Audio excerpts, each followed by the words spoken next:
নওশাদ ভাইকে বলছে বিজেপির দালাল।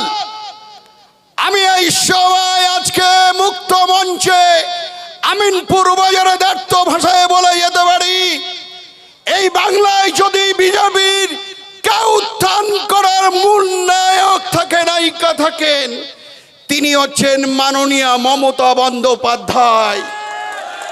1998 সালে জাতীয় কংগ্রেসকে ঠেলে দিয়ে যে জাতীয় কংগ্রেস মমতা বন্দ্যোপাধ্যায় তৈরি করলেন, যে জাতীয় কংগ্রেস মমতা বন্দ্যোপাধ্যায়কে সারা ভারতবর্ষের নেতৃত্ব নিয়ে আসলেন, সেই জাতীয় কংগ্রেসের সঙ্গে বেইমানি করে, বিশ্বাসঘাতকতা করে, ভারতীয় জনতা পার্টির সঙ্গে জোট করে পশ্চিমবঙ্গের নির্বাচনেতে তিনি লড়াই সংগ্রাম করেছিল।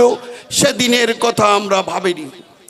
2006 সালে আপনারা জানেন আমাকে দেগঙ্গায় প্রার্থী করেছিলেন।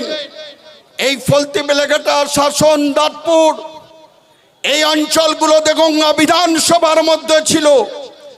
তখন কিন্তু ভারতীয় জনতা পার্টির সঙ্গে জোট ছিল মাননীয়। আমার মনে হয়েছে এই বাংলায় বিজেপির উত্থানের মূলেই মমতা বন্দ্যোপাধ্যায়, আর কেউ নয়। এর জন্য দায়ী হচ্ছে মমতা বন্দ্যোপাধ্যায়। আমি দীর্ঘদিন একটা দলের সঙ্গে ছিলাম, একেবারে যজ্ঞ লগ্ন থেকে বিভিন্ন পদাধিকারী আমি থেকে কাজ করার সুযোগ পেয়েছিলাম। কিন্তু আমার মনে হয়েছিল ঠিক নির্বাচনের প্রাককালে একটা প্রবাদ বাক্যে রয়েছে, ভূমিকম্প যখন হওয়ার সম্ভাবনা থাকে প্রথমেই কিন্তু সাপ, পিঁপড়ে, ব্যাঙেরা বুঝতে পারে। আর যদি সরকার পরিবর্তন হয় তাহলে প্রথমেই এই মেসেজটা যাদের কাছ থেকে পাওয়া যায় তারা হচ্ছে পুলিশ প্রশাসন এবং রেজিস্ট্রার মোস্তানদের কাছে, যে এবারে সম্ভবত পালাবদল হতে পারে। আমি এটা আভাস পেয়েছিলাম, তার কারণ বাংলায় যে দিদিমণি যে দলটা 1998 সালে তৈরি করেছিল, দলের নাম দিয়েছিল তৃণমূল কংগ্রেস। তিনি আমার একটু গুছিয়ে গাছিয়ে বলতেন, টি থেকে টেম্পল, এম থেকে মস্ক, সি থেকে চার্চ, চার্চ মন্দির মসজিদ, সারে জাহাঁ সে আচ্ছা হিন্দুস্তান হামারা। এ কথা কে বলতেন? তখনকার নেত্রী। তিনি কি বলেছিলেন?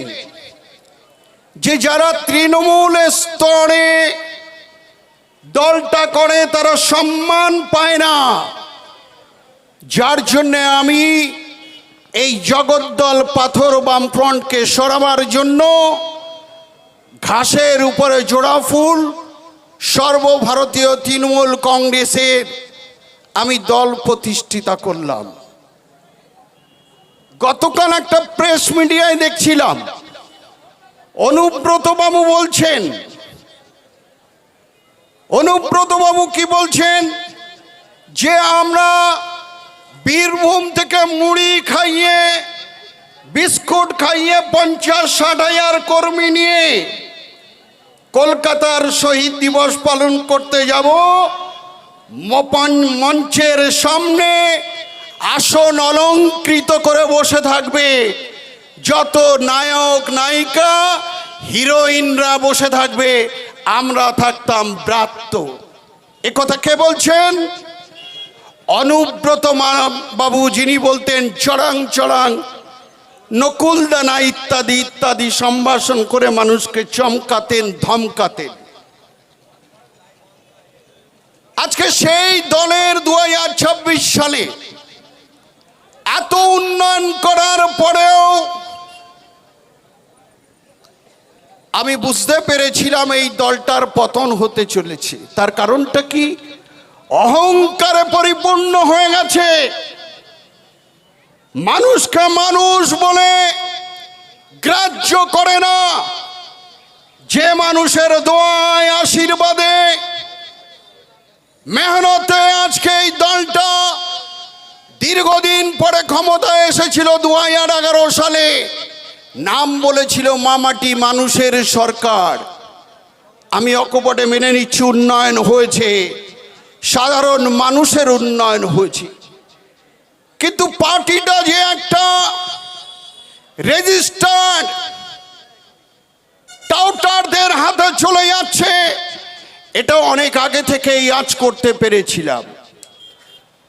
আমি পঞ্চায়েত সমিতির সভাপতি যখন ছিলাম, জেলা জুড়ে যখন বিভিন্ন আধিকারিকদের সঙ্গে যারা উন্নয়ন করে তাদের সঙ্গে বসে কথা বলতাম, একটা কথাই কানে ভেসে আসতো যে কাটমানি আর পার্সেন্টেজ। আমি যখন জেলা পরিষদের কর্মদক্ষ হলাম, সেখানেও সেই একই ব্যাপার। আমি ছোট থেকে রাজনীতিতে এসেছিলাম মানুষের জন্য কিছু করতে পারি কিনা, এবং সেটা নিঃস্বার্থভাবে সততার সঙ্গে। আমি আজও দায়িত্ব নিয়ে বলতে পারি, আমাকে অনেকেই নির্বাচনের প্রাক্কালে বলছে, আপনি কি বুঝে গেছিলেন এই দলটা চলে যাবে, সেই জন্য আগে থেকে আপনি শুরু করে সরে গিয়ে আইএসএফ এর নেতৃত্ব নওশাদ ভাইয়ান, আব্বাস ভাইয়ানের হাতে হাত মিলিয়েছিলেন।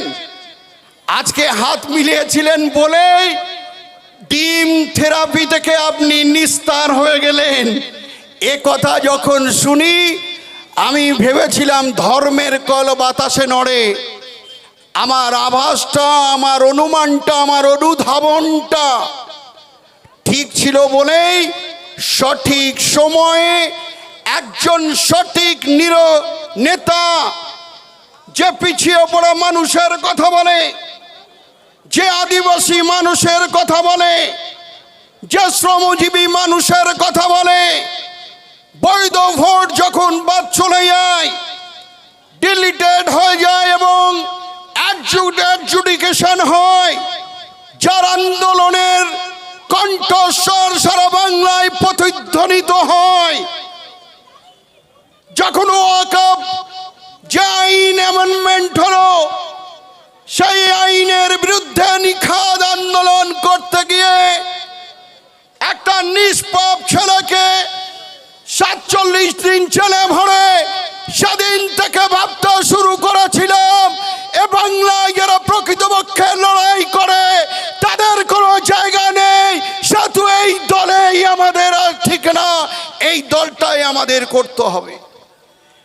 2026 সালে নির্বাচনে নওশাদ ভাই দুর্নীতির বিরুদ্ধে বলার চেষ্টা করেছে, নওশাদ ভাই ওয়াকফ যে আইন তার বিরুদ্ধে প্রতিবাদ করার চেষ্টা করেছে, দলিত খেটে খাওয়া মেহনতি মানুষের জন্য লড়াই করেছে, আন্দোলন করেছে। 29টা প্রার্থী তিনি দিয়েছিলেন।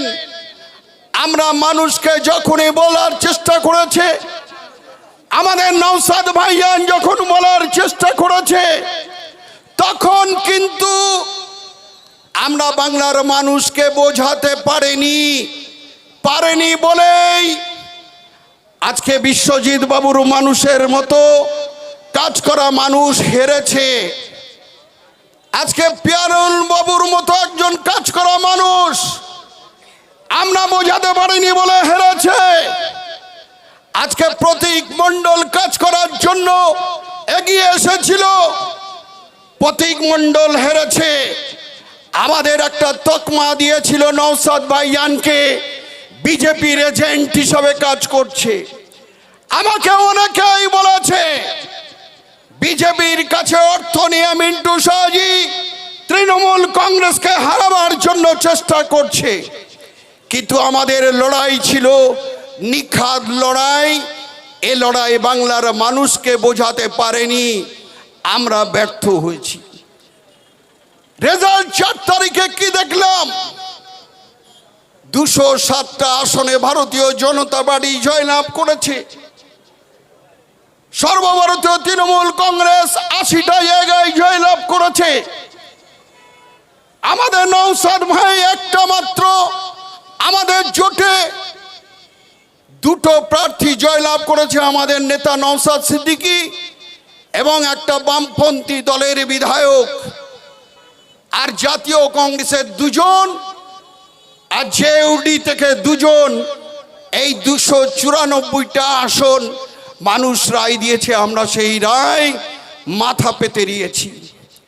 কিন্তু তৃণমূল কংগ্রেসের নেতৃত্বদের কাছে আজকে জিজ্ঞাসা, 41%-রও বেশি ভোট আপনাদের দিয়েছে, 45%-এর একটি বেশি ভোট ভারতীয় জনতা পার্টি পেয়েছে। ভোটের ডিফারেন্স কত? মাত্র 30 লক্ষ ভোটের ডিফারেন্স। 27 লক্ষ মানুষের ভোট যদি ডিলেটেড এবং অ্যাডজুডিকেশনে না দিয়ে ফেলতো নির্বাচন কমিশন, এই নির্বাচনের চিত্র ফলাফল অনেকটাই পরিবর্তন হতো। আমাদের নেতা সরকারকে বলার চেষ্টা করেছে নওশাদ ভাইয়ান, বৈধ ভোট যাদের বাদ চলে গেছে, আনম্যাপিং হয়েছে, তাদেরকে বৈধ ভোটার যত সময় না হবে নির্বাচন আপনি বয়কট করুন।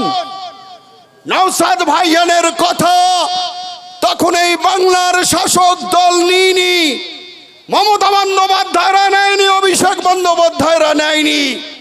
নওশাদ ভাইয়ানের কথা তখন যদি স্বীকৃতি দিতেন, তাহলে বাংলায় এই ফলাফল হতো না। আমার বারবার মনে পড়ে যায়, সেজন্য আমি আমার বক্তব্য দীর্ঘায়ু করব না। প্যারুল ভাই আছে এখানে, শামীম, ছোট্টু বাবুরা, দেবা বাবুরা, আব্দুল হাকিমরা, এরা আছে। আমি আপনাদের কাছে একটা অভয় বাণী শোনাতে চাই। তৃণমূল কংগ্রেস বিভিন্ন দলে বিভক্ত, আমি রাজনৈতিকভাবে কোনোভাবে দৃষ্টান্ত করব না, কিন্তু আগামী দিনে এই বাংলায় ভারতীয় জনতা পার্টি বিজেপিকে যদি কেউ উৎখাত করতে পারে, এই রাজ্যে বাম ফ্রন্ট এবং ইন্ডিয়া সেকুলার ফ্রন্ট জোটই পারে এই বাংলা থেকে বিজেপিকে উৎখাত করতে। সামনে পঞ্চায়েত নির্বাচন, জোট বাঁধন তৈরি হন। নওশাদ সিদ্দিকী সাহেব বিধানসভা তথা এই রাজ্যে যেভাবে আন্দোলন করছে, যেভাবে তিনি প্রতিবাদ করছে, আমার মনে হচ্ছে বাংলায় বর্তমানে কেউ যদি জনপ্রিয় নেতা এবং আস্থাশীল নেতা হয়, তিনি আর কেউ নন, তিনি হচ্ছেন নওশাদ সিদ্দিকী ভাইজান, আমাদের প্রিয় বিধায়ক। আমরা আজকে আমিনপুর বাজার থেকে একটা ডাক দেব, নওশাদ ভাইজান তুমি এগিয়ে চলো, হারোয়া দেগঙ্গার মানুষ তোমার সঙ্গে আছে, তুমি আগামী দিনে রাজনৈতিক পথ দেখাবে। তুমি নিখাত যে লড়াই দিচ্ছ, একেবারে বারুইপুর থেকে রিমি খাতুন যেভাবে ধর্ষিত হলো, যেভাবে তার প্রতি অবিচার হলো, তার বিরুদ্ধে তুমি যে লড়াই দিয়েছ, বাংলায় ডিলেটেড ভোটার, বৈধ ভোটারদের জন্য নির্বাচক তালিকায় তাদের যাতে নাম ওঠে, যে লড়াই দিয়েছ, বাংলার মানুষ তোমার এই আন্দোলনে বিশ্বাস রেখেছে, তোমার সঙ্গে আছে, তুমি এগিয়ে চলো, আমরা তোমার সাথে আছি। পঞ্চায়েত আমাদের দখল করতে হবে, এগুলো হচ্ছে ঘুঘুর বাসা। পঞ্চায়েত সমিতি আমাদের দখল করতে হবে। আজ থেকে সংকল্প নিন, প্রতিজ্ঞা নিন, আমরা বুথে জিতবো, আমরা অঞ্চলে জিতবো, আমরা পঞ্চায়েত সমিতি দখল করব, আমরা জেলা পরিষদে দখল করব, তবেই আমরা মানুষের জন্য কাজ করতে পারবো। মানুষই হচ্ছে আমাদের সকল শক্তির উৎস, এই মানুষই হচ্ছে আমাদের ক্ষমতা, এই মানুষই আমাদের আন্দোলনের পথ দেখাবে। এদের সাহায্য ছাড়া কোনো ভালো জায়গায় যাওয়া যায় না। সেজন্যে বিশ্বজিৎ বাবুকে বলবো, পিয়ারুল বাবুকে বলবো, প্রতীক বাবুকে বলবো, নওশাদ ভাইজানকে নিয়ে আরো আরো জোরদার আন্দোলন তৈরি করতে হবে। ভারতীয় জনতা পার্টি যারা বুঝতে পারে এই বাংলায় একটাই হচ্ছে লড়াই করার মুখ, একটাই প্রতীক, সে হচ্ছে বিধায়ক ছোট ভাইজান নওশাদ সিদ্দিকী সাহেব। সকলে ভালো থাকুন, সুস্থ থাকুন। নওশাদ ভাইজান জিন্দাবাদ, ইন্ডিয়ান সেকুলার ফ্রন্ট জিন্দাবাদ। খোদা হাফেজ, নমস্কার, ভালো থাকুন, সুস্থ থাকুন।